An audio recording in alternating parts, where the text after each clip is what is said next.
heresy is a loaded word. It sounds ancient and serious. We think of fire, angry priests, and people being punished for their thoughts.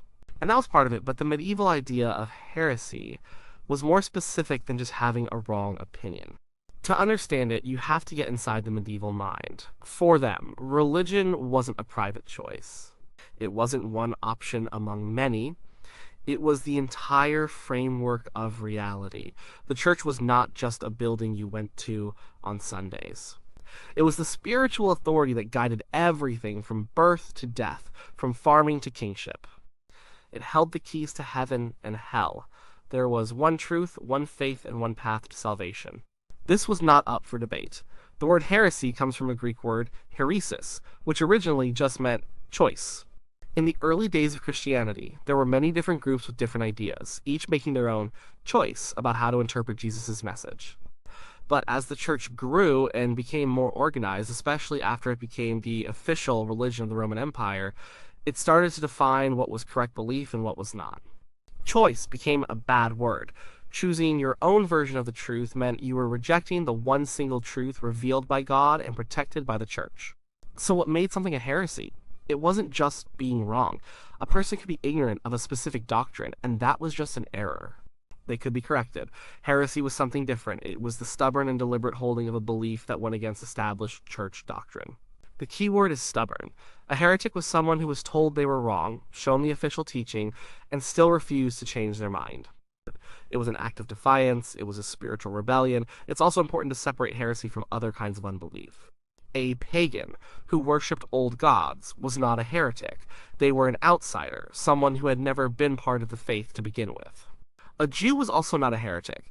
They followed their own religion and were seen as a separate community, living outside the Christian truth. And an apostate was someone who had been a Christian but then completely renounced the faith, maybe to convert to another religion. But a heretic was the most dangerous of all. A heretic was an insider. They were a baptized Christian who claimed to be following Christ, but was doing it the wrong way. They were seen as a sick branch on the tree of faith, a disease that could spread and corrupt the whole community from within. Think of it like this. Imagine everyone agrees that the sun revolves around the earth. It's the basis for your calendar, your navigation, your whole understanding of the cosmos. Now, someone comes along and says, "No, I think the earth revolves around the sun." At first, people might try to correct them. They'd show them the books, the charts, the official teachings.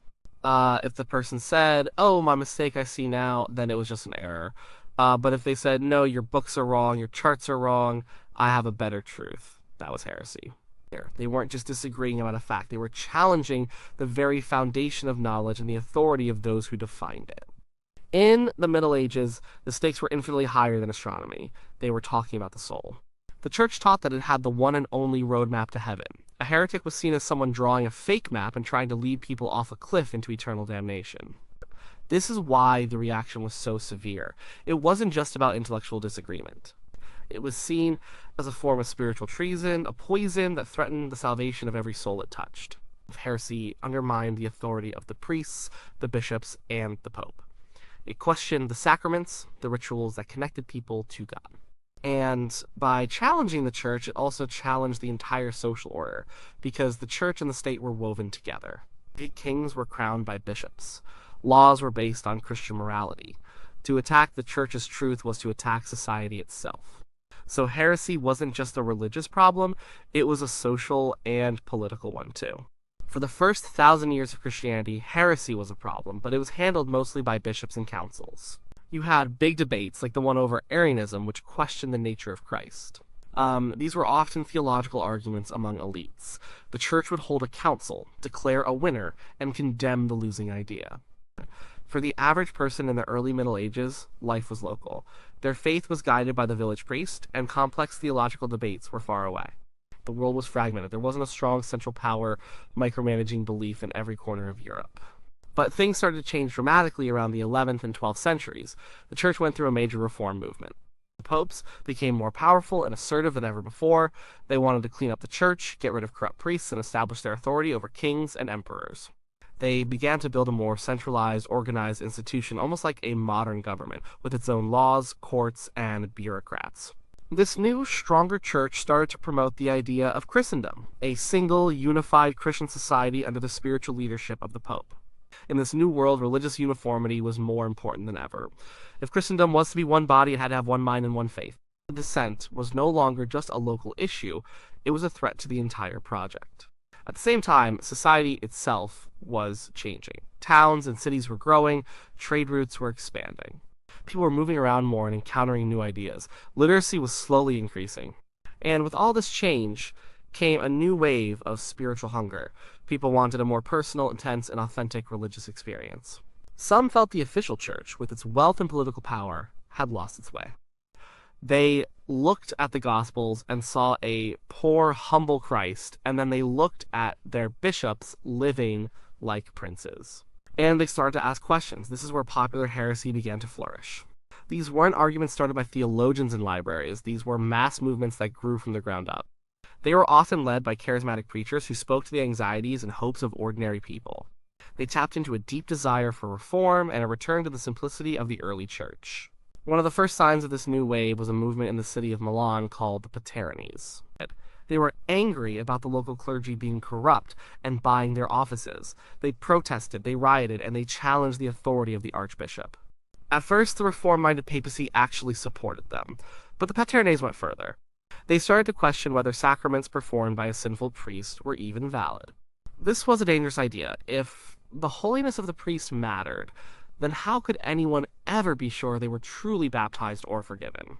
The church couldn't allow that. It taught that the sacraments worked because of God's power, not the priest's personal virtue. The Cathars crossed the line from demanding reform to challenging fundamental doctrine. They were eventually suppressed. The Cathars movement was a warning sign. It showed that the popular desire for a purer church could easily spill over into what the authorities considered heresy.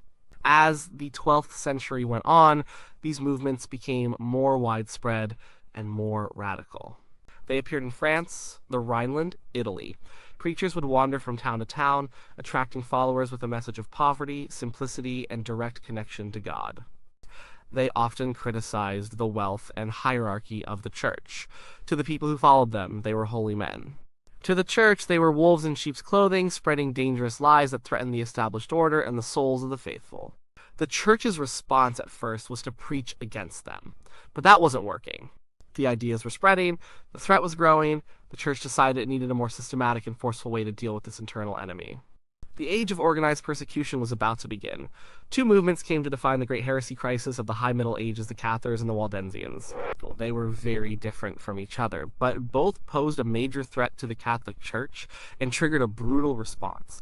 Understanding them shows us the range of what could be labeled heresy. The Cathars were the more radical of the two.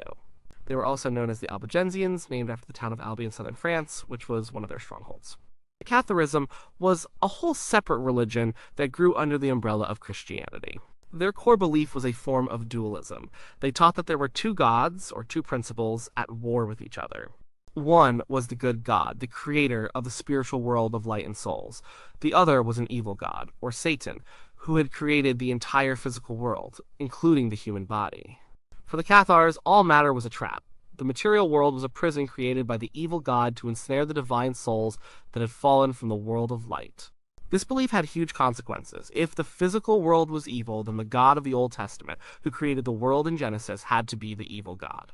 The Cathars rejected most of the Old Testament. They believed Jesus was a spirit sent by the good God, but he only appeared to have a human body. He couldn't have a real physical body because that would mean he was part of the evil creation. This meant he didn't really suffer on the cross, die, or get resurrected in a physical sense. So, they rejected the crucifix as a symbol. They also rejected the church's sacraments. Baptism with water was pointless, since water was matter. The Eucharist, the belief that bread and wine become the body and blood of Christ, was disgusting to them, a form of cannibalism. Catholic society was divided into two groups. Most followers were simple believers who lived normal lives but followed Catholic teachings. The inner circle were the perfects, men and women who lived incredibly strict lives of poverty, fasting, and chastity. They were the ones who could administer the only sacrament that mattered, the consolamentum, a spiritual baptism of light that was supposed to release the soul from its material prison upon death.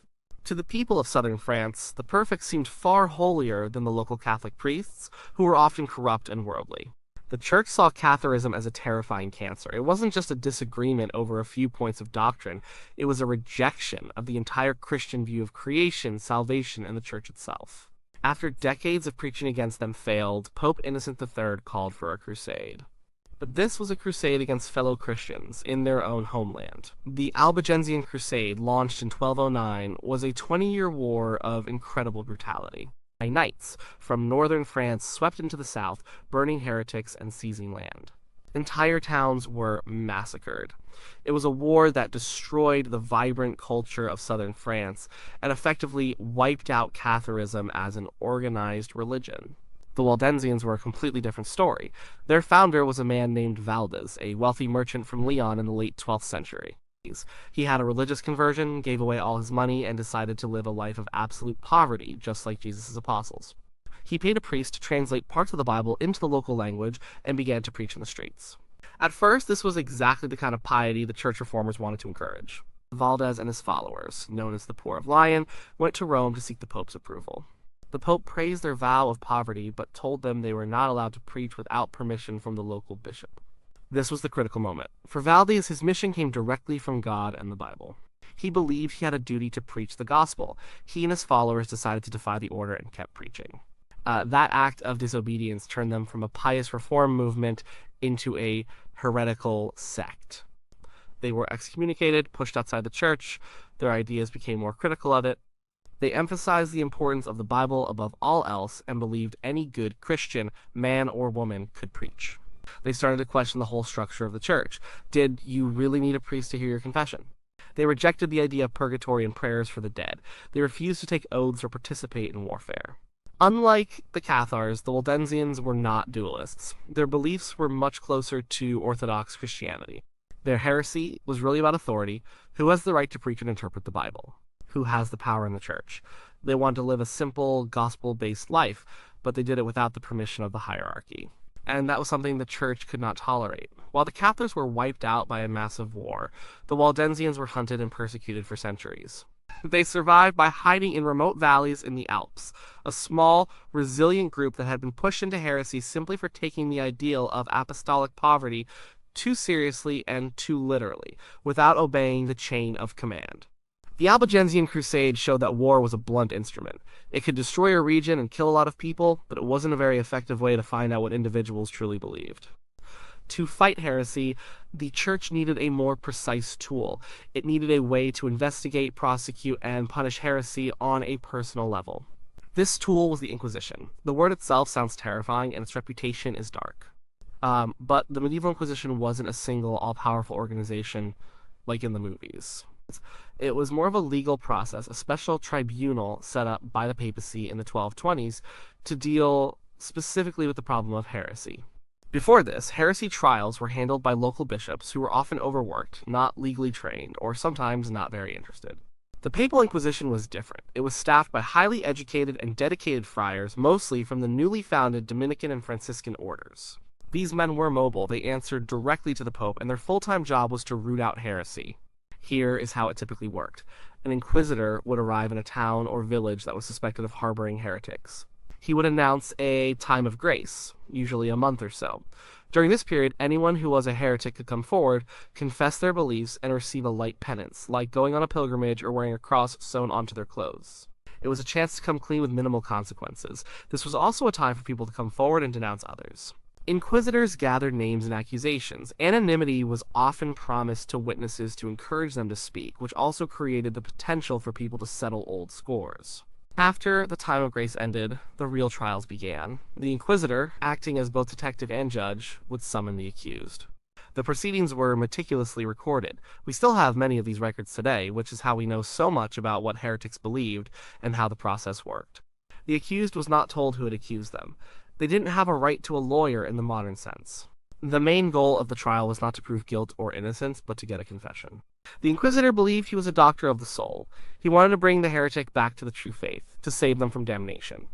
A confession was seen as the first step toward healing. To get that confession, inquisitors used intense questioning and psychological pressure. Now, they were skilled debaters who knew scripture and theology inside and out. They would look for contradictions in the accused's story, trying to trap them in a lie. If questioning failed, they could turn to other methods. Imprisonment in harsh conditions could break a person's will.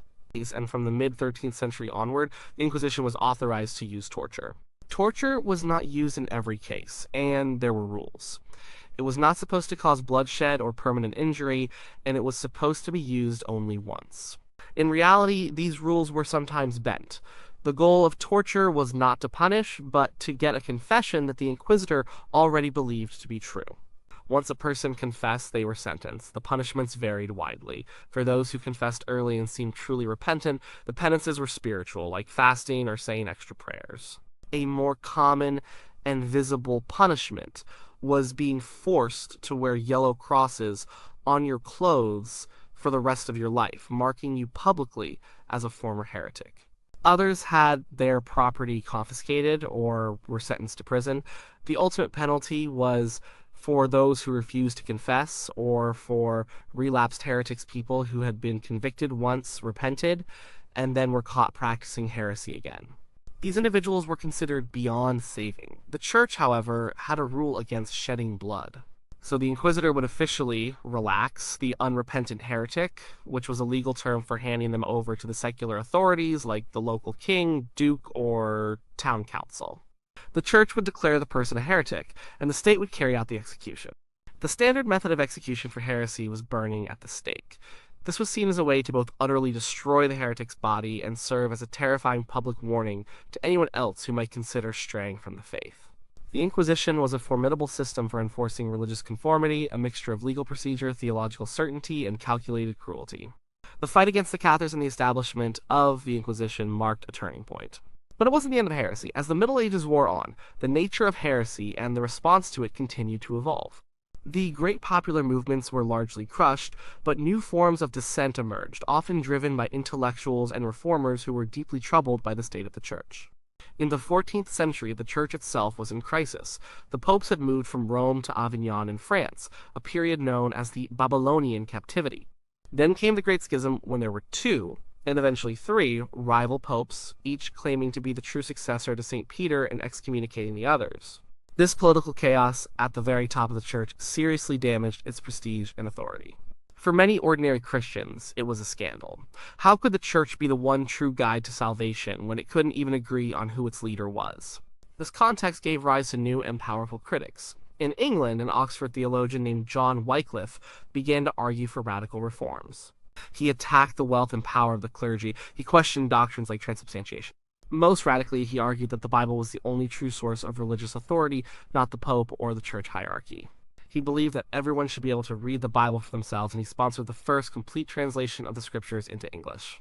After his death, his followers, known as the Lollards, were persecuted as heretics, but his ideas did not disappear. Wycliffe's writings inspired an even more potent movement in Bohemia, led by a charismatic preacher and scholar named Jan Hus. Hus preached in the Czech language in Prague, attacking the corruption of the clergy and the sale of indulgences.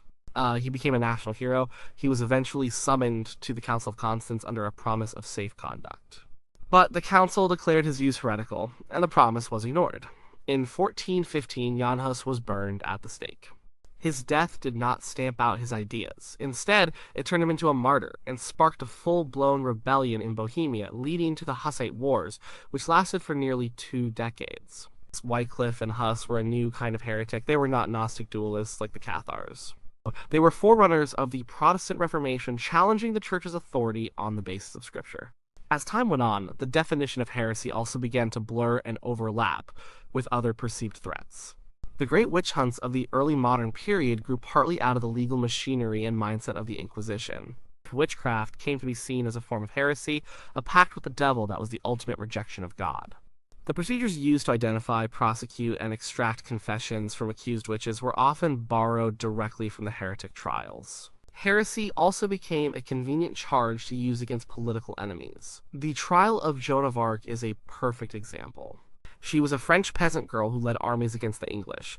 When she was captured by allies of the English, she was put on trial for heresy. The charges against her included witchcraft and, most bizarrely, the heresy of wearing men's clothing. Her trial was a political show trial designed to discredit her and, by extension, the French king she had helped crown. She was burned at the stake as a relapsed heretic, only to be declared a saint by the same church centuries later. Her case shows how the accusation of heresy could be a powerful weapon in a world where politics and religion were completely intertwined. In the end, the centuries-long effort to enforce total religious unity through persecution was a failure.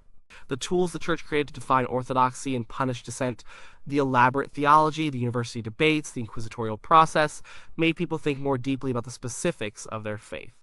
By drawing bright lines around what was acceptable belief, the church inadvertently highlighted the very issues that people would begin to question.